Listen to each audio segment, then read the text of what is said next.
আসসালামু আলাইকুম। ওয়ালাইকুম আসসালাম। আমার নাম হচ্ছে মোহাম্মদ এখলাস উদ্দিন। আমি আসছি আমেরিকা থেকে। প্রথমে একটা কথা শেয়ার করি, সেটা হচ্ছে আমি ওনার সাথে আজকেই প্রথম দেখা আর কি। আমি ওনাকে ভালোবাসি আল্লাহর জন্যে, আলহামদুলিল্লাহ। আর ওনার জন্য দোয়া করি। উনি আমাদের একটা সম্পদ আমি মনে করি। আমার ওয়াইফকেও নিয়ে আসছি। আচ্ছা। তা আমি দুইটা বিষয় শেয়ার করব আর স্যারের কাছ থেকে একটা অ্যাডভাইস চাইবো। দুইটা বিষয় হচ্ছে, যখন কোভিড-19 হয় 2000 সালে, তখন ওনার ভিডিও দেখে আমি অনেক মোটা ছিলাম, আমি শুকাইছিলাম এবং খুবই এনার্জেটিক ছিলাম। আর আমি ওই কোভিড-19-এর সময় যখন লকডাউন ছিল, আমি পুরা আমেরিকা, আমার বড় একটা গাড়ি ভাড়া করে, ট্রাক ভাড়া করে পুরা আমেরিকা ঘুরছি। আমার কোনো কোভিড ফোভিড কিছুই হয়নি, আলহামদুলিল্লাহ। আলহামদুলিল্লাহ। তারপরে আমি ওনার লাইফ স্টাইলটা ধরে রাখতে পারি নাই। তারপরে একটু সিকনেস হয়ে যেতেছে, অনিয়ম হয়েছে অনেক।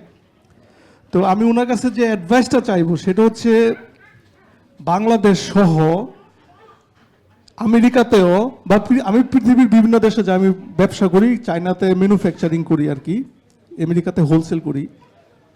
তো আমি বাংলাদেশিদের সাথে মিশে আমি যে জিনিসটা দেখলাম সেটা হচ্ছে, ইউএসএতে অনেকের বাসায় আমরা দাওয়াত খেতে যাই, বাংলাদেশেও যাই, 24 পদ 26 পদ। তো এখানে 50-60টা পদ থাকে, আর বেশিরভাগ পদই থাকে চিনি জাতীয় খাবার, চিনি দিয়া দই, চিনি দিয়া চা, মানে ওগুলোই সবাই খাইতে পছন্দ করে। হ্যাঁ, তারপরে সকালে হচ্ছে রুটি, আর হচ্ছে দুধের চিনি দিয়া যে দুধ চাটা, এটা রুটি দিয়া খাওয়া, এগুলি সব পুরি টুরি জিলাপি সব পাওয়া যায়। মাশাআল্লাহ। তো এখন আমার খুব যুদ্ধ হয়, মানে আমার কাছে নিজেকে খারাপ লাগে যে কেন আমি বাংলাদেশে জন্ম হয়েছিল, তা নাহলে তো আমি এই কালচারটা পাইতাম না। কারণ পৃথিবীর বিভিন্ন দেশে মানুষের সাথে চলাফেরা করে, বিভিন্ন দেশ ভ্রমণ করে যেটা দেখলাম, আমাদের এই সমস্যা সবচেয়ে বেশি। চায়নাতে 150 কোটি মানুষের বসবাস করে, 150 কোটি, একটা মিষ্টির গুল্লার দোকান নাই চায়নাতে।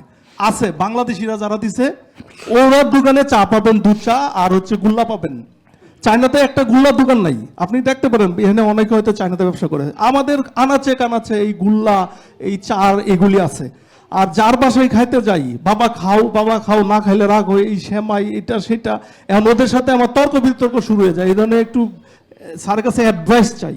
Thank you brother, thank you very much. Thank you, most welcome. হ্যাঁ, তো আসলে বসো তুমি। হ্যাঁ, আসলে আমি বলি, ব্যাপারটা হচ্ছে যে আমরা খবিশ খাবার সবাই মিলে খাচ্ছি, এবং এটাকে সামাজিক অনুষ্ঠানের ভিতরে রসম আমাদের যে রীতিনীতির ভিতরে আমরা এটাকে এমনভাবে ঢুকাইছে, বা আমাদের ইবলিসে আমাদেরকে এমনভাবে ঢুকাইছে, যেমন জাহেলি যুগের ভিতরে, জাহেলি যুগ যখন ছিল, তো আমার প্রিয় নবী হযরত মুহাম্মদ সাল্লাল্লাহু আলাইহি ওয়াসাল্লাম তখন বললেন যে তোমরা যে এগুলো করছো, এগুলো তো সত্য না।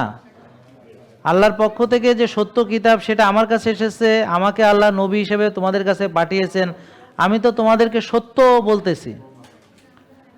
আর আল্লাহ বললেন যে আমার নবীকে যে তোমরা এরকম তিরস্কার করছো, আমার নবী তো তোমাদের কাছে কোনো পারিশ্রমিক দাবি করেননি, তো তিনি শুধু সত্যের দাওয়াত দিচ্ছেন। মনে রাখবেন, ওই যে তখন জাহেলি সমাজ যে অভাব দিয়েছিল যে রাসূল সাল্লাল্লাহু আলাইহি ওয়াসাল্লাম নাকি তাদের যে রীতি রেওয়াজ, তাদের যে সামাজিক সংস্কৃতি, সেগুলোকে ধ্বংস করে ফেলতেছেন, তাদের যে পূর্বপুরুষদের কৃষ্টি কালচার, সেগুলোকে ধ্বংস করে ফেলছেন, তাদের বাপদাদার ধর্মকে ধ্বংস করে ফেলছেন।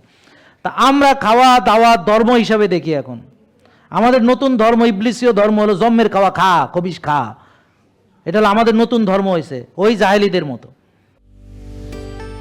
জেকে লাইফস্টাইল, ওষুধ মুক্ত সুস্থ জীবন।